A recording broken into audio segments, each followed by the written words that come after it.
Hi, this is Clarissa with Sipology, and we have a large selection of loose leaf tea, teaware, and various other products.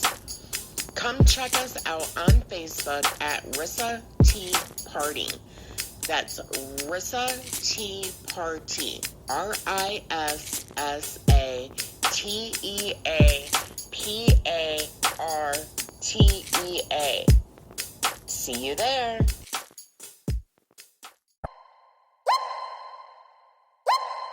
So, let's start with the E.I.T.H.R.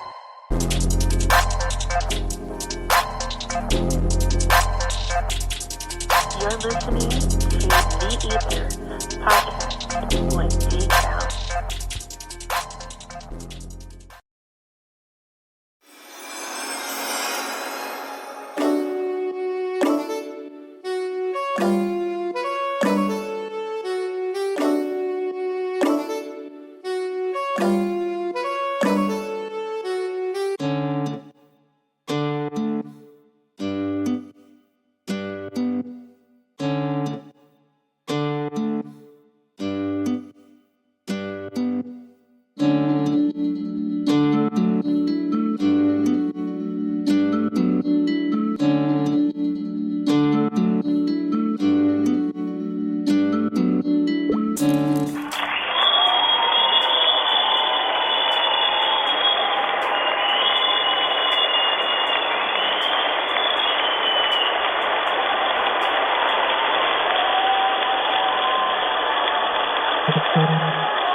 Happy Friday, ladies and gentlemen. It is your boy D-Cal here, hosting the E.I.T.H.R podcast from the GNX HQ here in Northern California.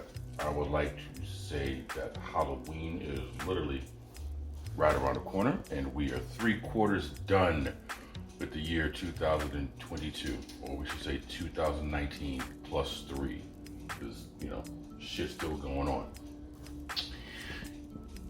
Thank you for logging in, following to the E.I.T.H.R podcast from wherever you are here on the planet we call Earth, from Los Angeles, Texas, Florida, New England, Old England to be exact, as well as France, London, Paris, Australia. We have some news coming out of Australia. We're going to get a little bit into that.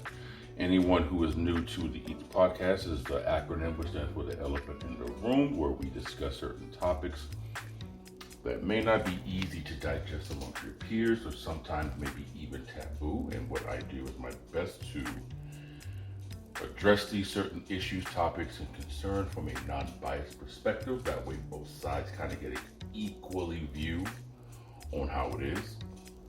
Sometimes I decide on one way, sometimes I decide on the other, but my whole premise is to make sure that both sides are kind of looked at. Because when you're having a discussion with people, not everyone wants to hear your side of the story because they're too busy waiting to react to their own.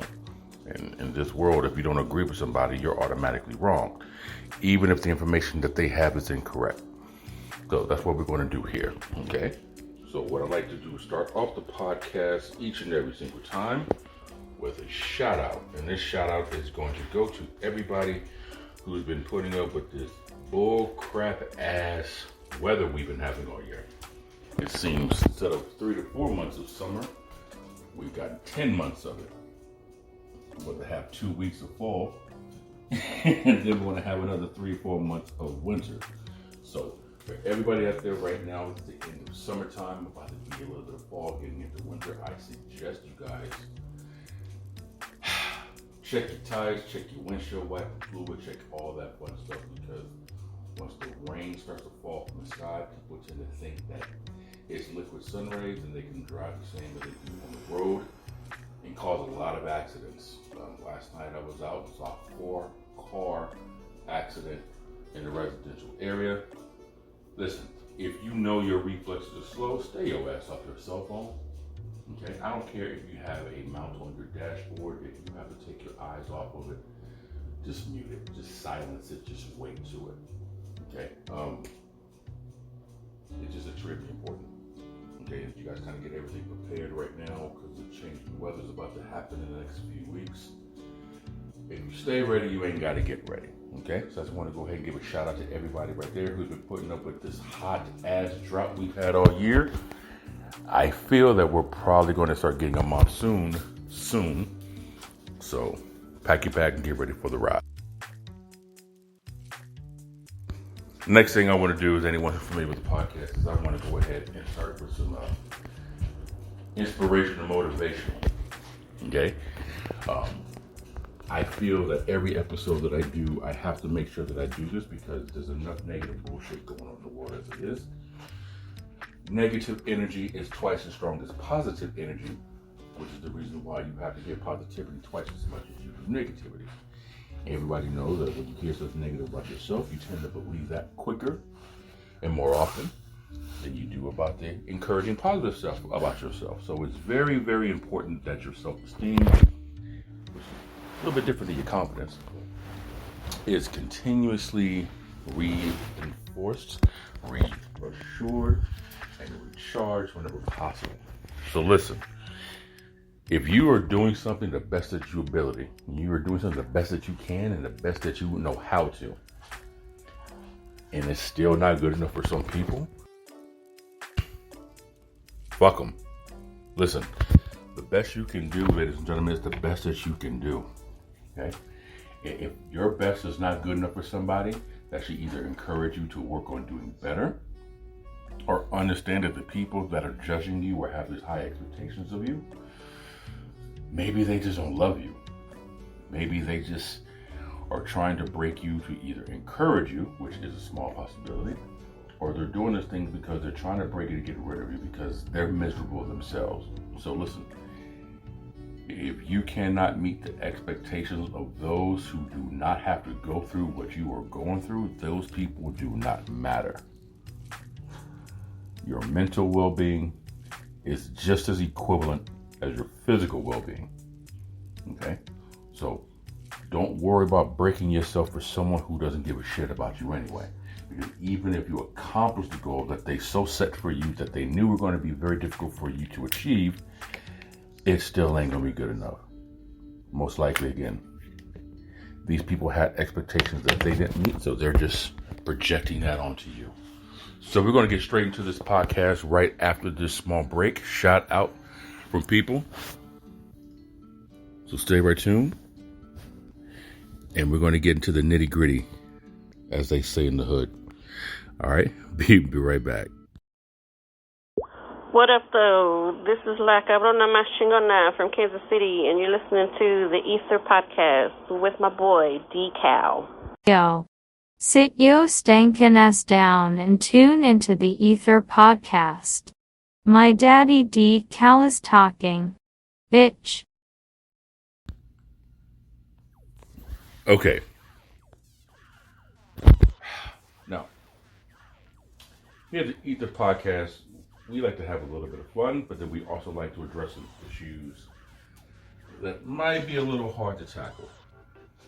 This topic we're about to talk about right now is a little bit of fun, more fun than anything else. But it is also something that I find extremely, God bless, annoying. Okay. Everyone likes to post their business on social media. I understand it. It's kind of a digital way of communicating with the world, and it's your new upload. It's your digital photo album. Okay. Growing up, we had photo albums where you had Polaroid pictures and disposable photos. You would put them in this book that had a plastic cover and a sticky little background, and you would set it on the background and put the cover over it. And then you would just turn these pages. I'm talking to people as if the shit's like ancient times, right? But you had these photo albums, which were memories. And you kept these, some other photo albums and other picture books and things that were very cherishable to you and your family, and you can always look back on it for great times, right? Well, I feel that social media is the same way. Your Instagram is the same way. Your Facebook is the same way. Very similar when it comes up with the memories. And it reminds you every year, 2 years, 5 years, 7 years, 11 years, or whatever it may be. But some of this stuff, ladies and gentlemen, I think you just need to keep some shit private. Okay? Some things just need to be kept to yourself. I understand that some people, because of work schedules and because of location and because of scheduling, you don't have the same availability you once did in high school, when you can see somebody, where you were living with someone that took care of the bills and all you have is free time. I get it. But there are certain things I feel you should just keep personal. Okay? For anybody who wants to communicate here in the podcast, there's several different ways you can do that. One, you can download the Spreaker app. Spreaker. Fill out a profile, create an account, find the E.I.T.H.R podcast, and you'll be able to chat with me while I'm live on the podcast, or you can chat with me when the podcast is over. 2, you can find us on Instagram. 3, you can find us on Twitter. The handle is the same, E.I.T.H.R. And you can find the post that's related to this topic, and you can comment and have a conversation with me via that way. 4, you can find the parent company on YouTube. Just locate the GNS Inc., THEGNSINC. Subscribe to the channel. Find today's episode, number 53, and you communicate that way. What are some things that you feel that people should just keep private? One thing that I personally feel you should keep private: relationship statuses. Now, I understand we live in a world where everybody has to put everything out there. Again, it's your way of communication. Again, it's your way of keeping in contact with everybody. Again, it's your way of showing the world your accomplishments. It is a way of showing the world what you are doing today. I am not slow to that.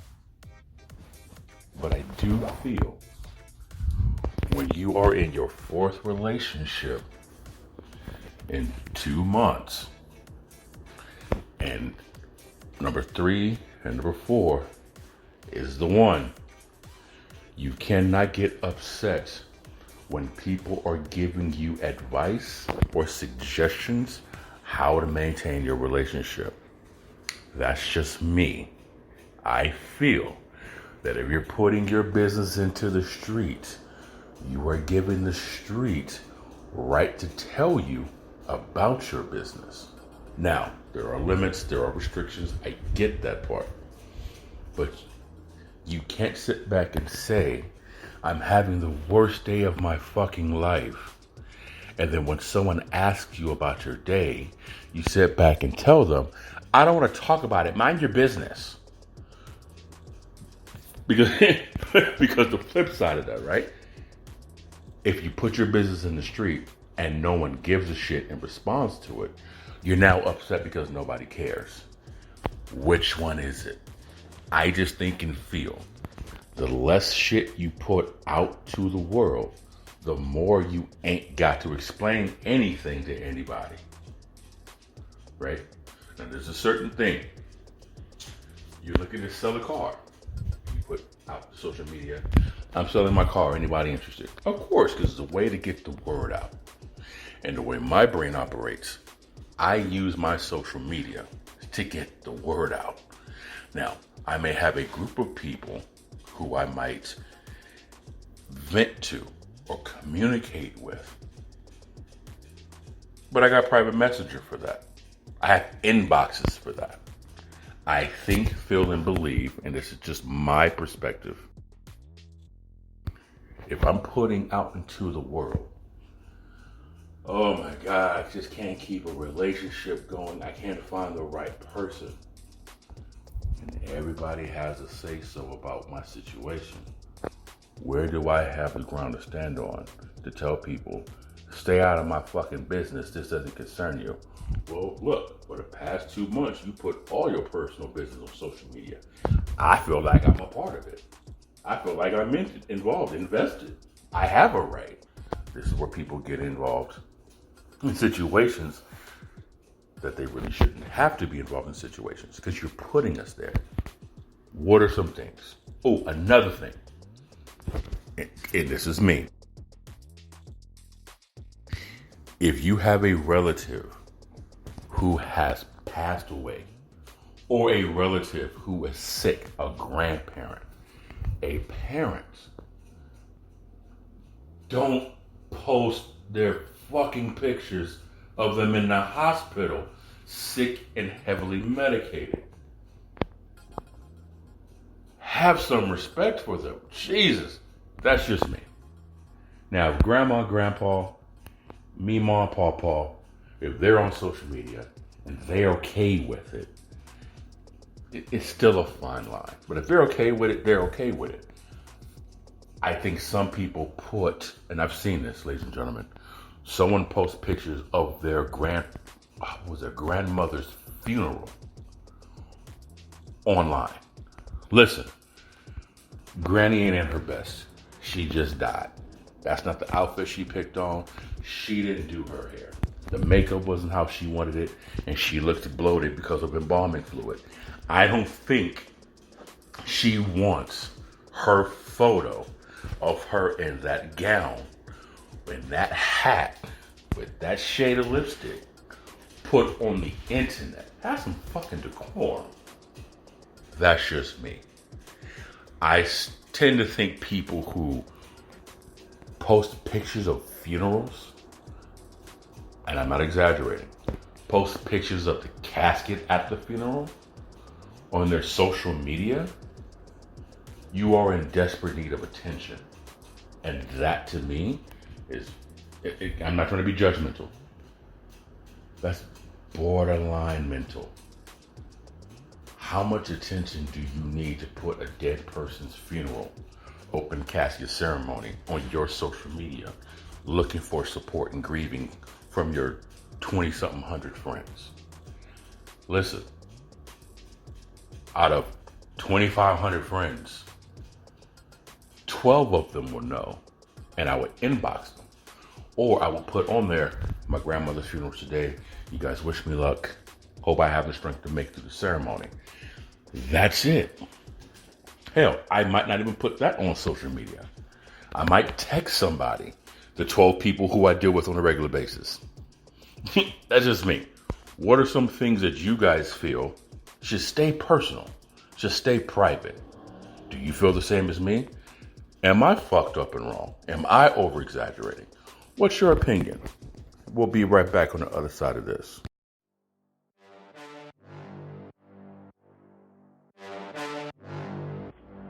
Crush all the struggles and pressures that get in your way, big or small, minor or major. We all are fighting demons that others do not know about. But it's how you handle it that makes it look easy. Shop at Mile.today. Again, Mile, M-I-L-E .today. Mile.today.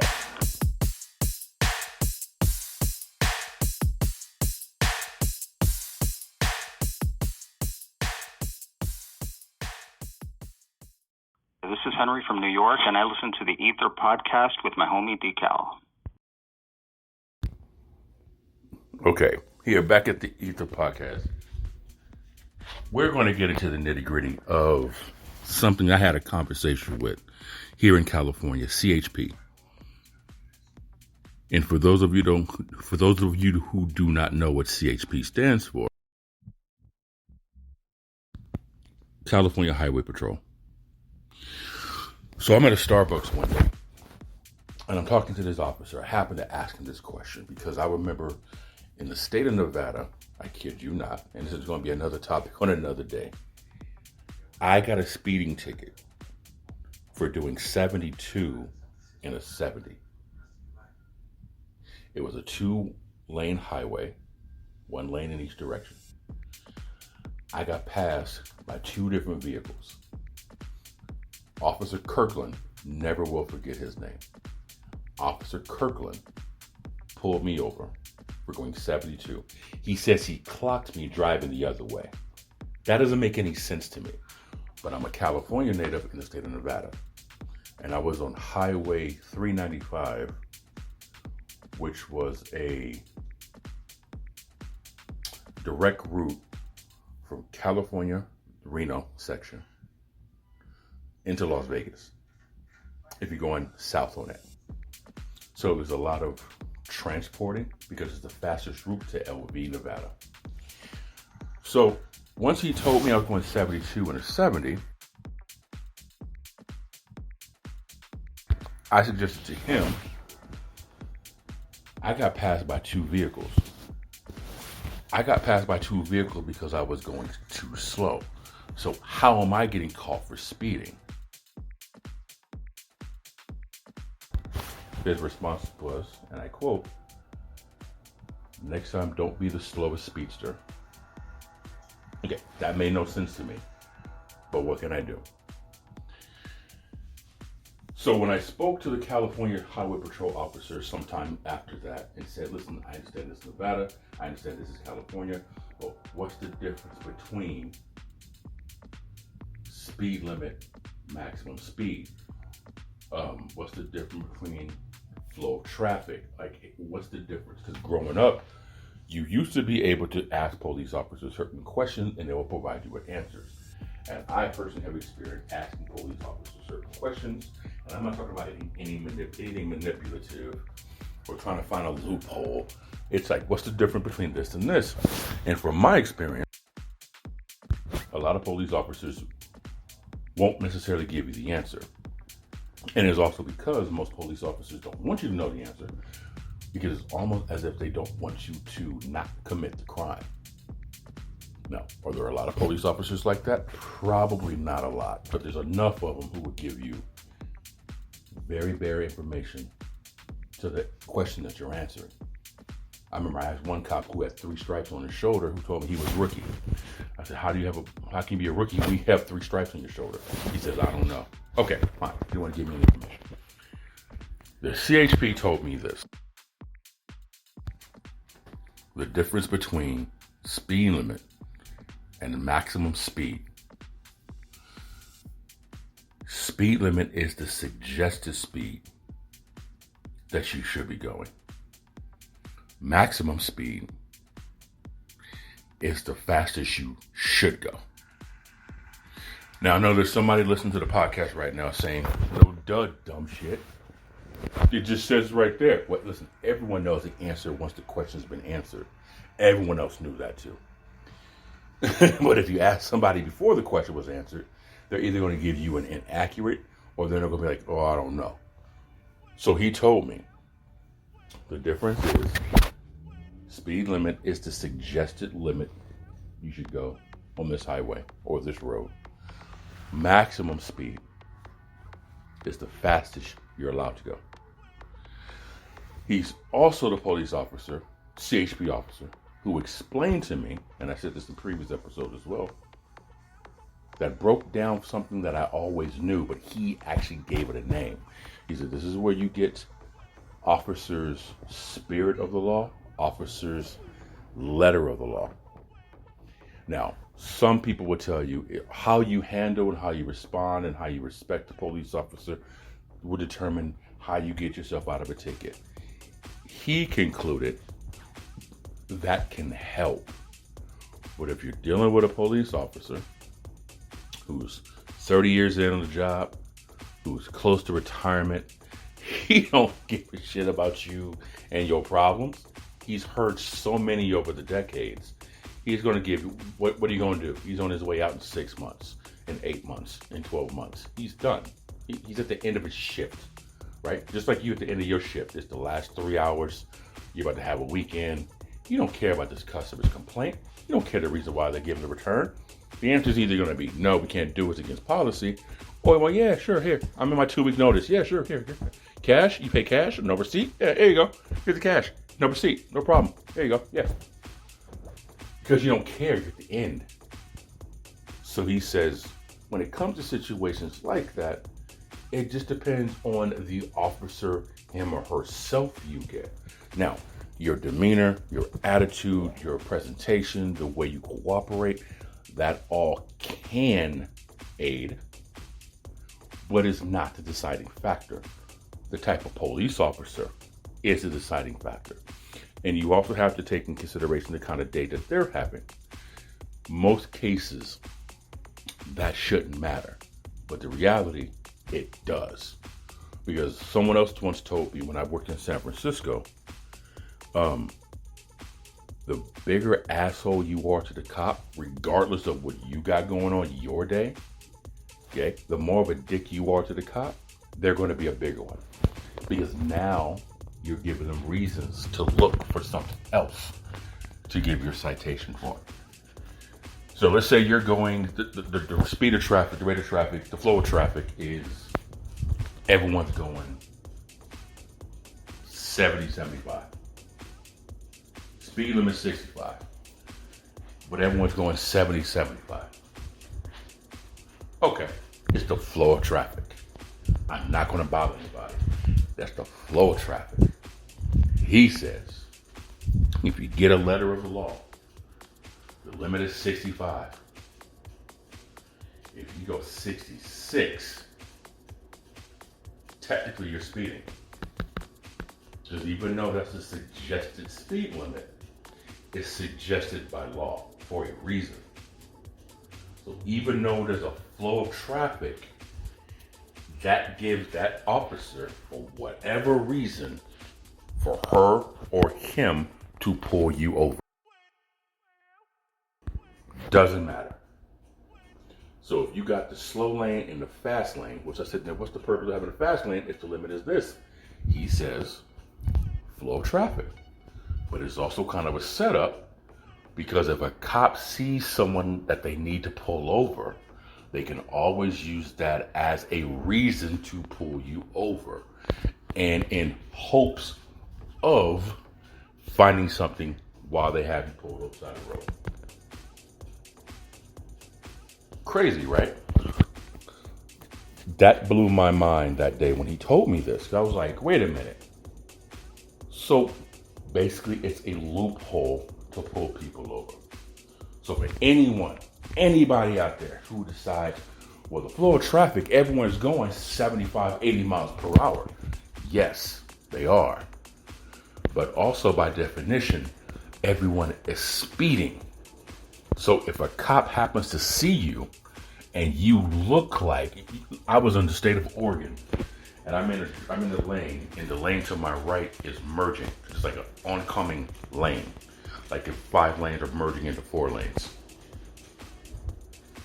I'm in lane number 2 of 5. 1 of 5 is merging into lane 2. So now it's going from 5 lanes to 4 lanes. You know, you have those little bumps on the road, on the highway, that kind of let you know when you're swerving into a different lane, right? There's like 3 little bumps between the lines. He says, I merged without signaling. I said, I never merged into another lane. I didn't merge into another lane, which I did not. I stayed in my lane, but the lane to my right was merging into me. So the loophole he used to pull me over was because when the lanes were merging, my tires went into the adjacent lane as it's merging. So it's almost like I see the lanes merging and I start to veer to my right to get into that space, quote unquote, because my tires crossed into another lane, even though the lane was ending. I technically didn't signal, and that was his reasons for pulling me over. Actually, it wasn't his reason for pulling me over, but that's the reason why he used to pull me over. He saw a California license plate and me driving the car, and he followed me for 1.5 miles back. He admitted that. My first reaction was, why are you following me for 1.5 miles? Because I was in lane 3 of 5, and then went over to lane 2 of 5. But instead of getting to the whole little rigmarole of why you follow me, what happened, I just gave him the information. Here's license, registration, proof of insurance, go. There you go. He ran my place, found nothing wrong. I'm like, yeah, you're just doing your job. I get it. What was the point of giving him a hard time? There was nothing I could do with that. I knew what he was doing. He probably recognized I knew what he was doing. But there was nothing I can do at that point in time. So I put up a fight. Moral of the story, ladies and gentlemen, watch your ass on the road, because any and every little thing could be a reason to get pulled over. And everyone has this myth and this belief, which I believe is true. At the end of the month, they have these quotas, quote unquote, of tickets that they have to provide for job security. Well, if that myth is true, which most police officers will tell you it's not, but we all know there's a lot of cops and a lot of tickets at the end of the month, right? Make sure you are at least 1 mile below whatever the limit says it is. Make sure you use your signal a proper distance before. Hey, and assholes, if you see someone putting on a blinker, let them over. Because that extra 6 to 8 feet ain't going to make a difference unless that light is yellow and the car in front of you is slowing down. Outside of that, let the person merge. Seriously. Because think about it. If you don't let them merge and you speed up and they merge over and they see you speeding up and they jerk back into their lane, the car that was taking their place is now about to cause an accident. Or they're about to slam on their brakes and the car behind them may cause an accident. Just stop. Let someone merge over. Okay? It's not that big of a deal. Okay? I'm not saying I'm perfect, but I am saying I let people over when I see you signal.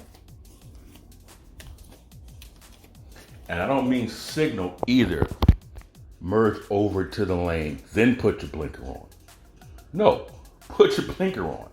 Look over your shoulder, not just your mirror, because some people are in your blind spot. Everyone, just get to the weekend safe, okay?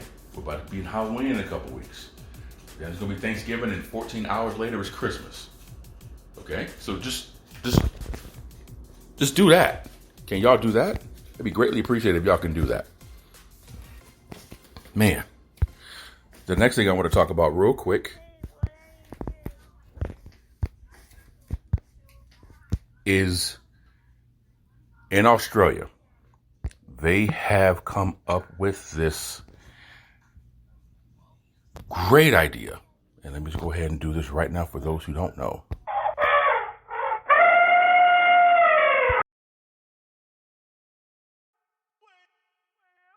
They have this idea. If you legalize, let me read it for you. Personal use of heroin, MDMA, and cocaine has been decriminalized in the ACT. I'll just real briefly the article, and it says, this sensible reform is based on the expert advice that health-focused harm reduction approach delivers the best outcome for people using drugs. In the meantime, the government plans to train frontline workers, including police and the territory's new harm reduction protocols, and strengthening the territory's oversight protections. Under the new law, personal drug use wouldn't be fully legalized.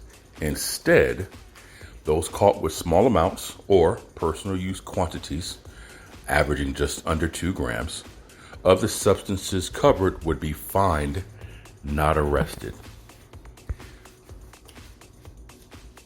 Wow. Just, wow.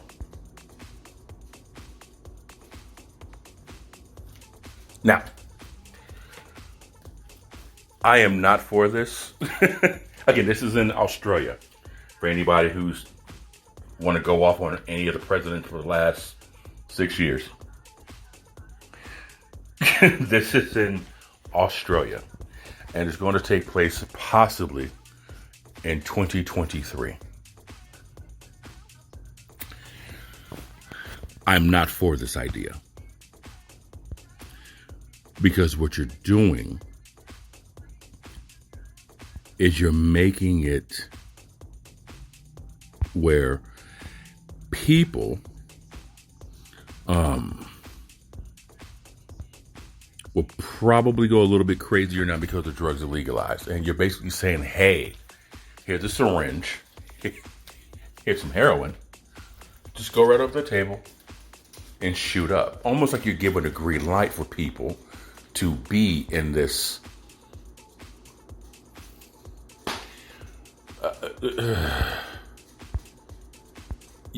you're encouraging drug use. I guess that's the word I'm looking for. That's the perception you're giving people. You're giving the green light for people to do this kind of stuff. You're giving the green light for people to sit back and say, "Oh no, we support it. Go ahead, knock it out." I know that's not what it is. But the optics show you're in support of this. That's the optics. And you're giving addicts the approval to be addicts.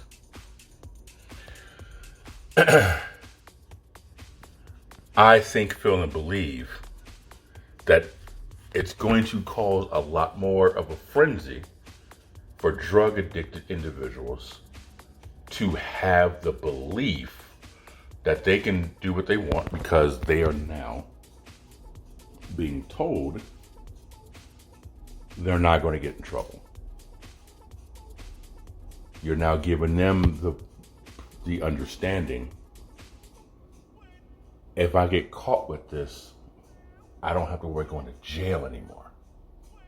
I can just get a warning, get a citation, get a caution, get a fine. If I keep this, I can buy 8 grams of it, but keep at least 2 on me at all times. Keep the other 6 stashed.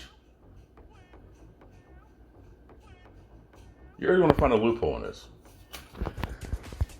Now, I don't think it's a good idea because you're going to have people who are going to be looking around for things to steal, to trade, to exchange, to go and buy this now approved act for them using drugs. Flip side of that, and it's going to be a very horrible analogy for some people, but I understand the rationale behind it to a degree, because it's almost like having a child and telling that child, don't put your hand in the cookie jar. It's going to spoil your dinner. Again, we live in a different time. We live in a different world. Analogies aren't seen the same because everyone, if it's not spelled out for them, they're not going to understand it. But follow me. It's like telling your kid, keep your hand out of the cookie jar. They're going to put their fucking hand in the cookie jar. Why? Because you told them not to, genius. Kids always want to do the shit that they're told not to do because they know that I want to do that. It's a natural rebellion. It's a natural curiosity. It's a natural thing that kids want to do because you told me no, but now I want to. Why no? Right? You tell the kid no, they're going to do it. Similar thing. So why tell them no? Let them eat the cookie. Because guess what's going to happen? They're not going to have dinner. They're eventually going to go to bed hungry. And they're going to have a tummy ache. Now you get to tell the kid, this is the reason why I told you, don't eat cookies out of the cookie jar. Because it spoils your dinner. And now you got a tummy ache. They're not going to believe that you're related. Because they have to be right. But as time goes on, the kid understands, I don't want a cookie. Because I want dinner. I don't want the cookie. Because I don't want the tummy ache. I don't want to do this after a while because I don't need to anymore. I can do it whenever I want to. I can do it at will. So there's no pressure. There's no temptation. There's no more forbidden, taboo. It's acceptable. So the challenge of doing it, the thrill of doing it, if you will, the having to look over my shoulders to sneak to do it, that thrill is gone. Shout out to the late B.B. King. That thrill is gone. It's no longer a rush to get it because I need to duck and dodge and hide. Now it's, that's fine. I can do it. I just got to do it over here. I can do it. I just got to do it over there. I can do it. I just got to do it with these people. Okay.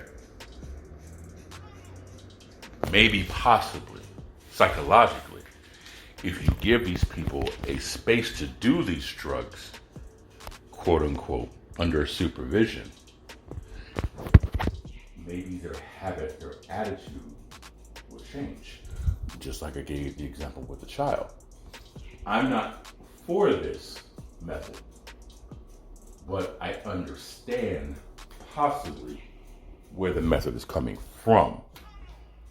Okay, you're doing this because of this. That's a reach, but I see it. Now, this is happening in the continent of Australia, so we ain't got to worry about it happening in the United States of America. However, I'm willing to bank in the next 10 years or less, if it works out in Australia, there's a chance that it's actually going to happen here in the United States of America. And if that's the case, I'm sitting here like, oh my God! Because it's going to take place here. And it's going to take place in other countries. If that method happens to be proven to be the best method, despite not liking it, that's the best method to choose. I don't like it. I don't support it. But if it works, hey, it's not what I would have done, but what I would have done obviously would not have had the same effect. So who am I to say my method would have been better? That's my mindset. Now, if this method works, if this is something that proves to be productive, and crime, which they believe is going to cause it to increase, which I think it will, but it probably will in the beginning. We all know who's ever been through a struggle. It's always worse before it gets better. So maybe this is the process it takes for things to get better, but it has to get worse first. If you do this, now you gotta go back. Well, you should go back and look at all the people who have been incarcerated for possession. I'm not necessarily saying distribution, but you at least gotta look at the people with possession, not intent to distribute, but even possession for use. Those with a problem, with addiction, those who have an issue with narcotic, such as MDMA. You now have to consider releasing these people, because just like those who have been in prison since the 80s and 90s for distributions of marijuana is now legalized statewide, where you now have stores distributing marijuana. People should not be incarcerated still for selling something which has now been legal. What is your thoughts? Download the Spreaker app, S-P-R-E-A-K-E-R, fill out a profile, create an account, find the E.I.T.H.R, chit chat with me. Social media, Instagram, Twitter, the E.I.T.H.R, T-H-E, E-I-T-H.R. Comment on these posts. Let me know what you guys think. YouTube, follow the parent company, the GNS Inc, T-H-E, GNS, INC. Ladies and gentlemen, be back next week. Enjoy your weekend. You guys take care. We out. Hey, what are you doing? My brother's doing the E.I.T.H.R right now. Go to the Spreaker app, that's S-P-R-E-A-K-E-R. Also, set your alarm for Mondays, Wednesdays, and Fridays at 3:30 Pacific Standard Time, so you don't miss any content. Remember, Spreaker, S-P-R-E-A-K-E-R, at 3:38 p.m. Search the E.I.T.H.R, E-I-T-H.R. Alright, bro, let's go get some sushi.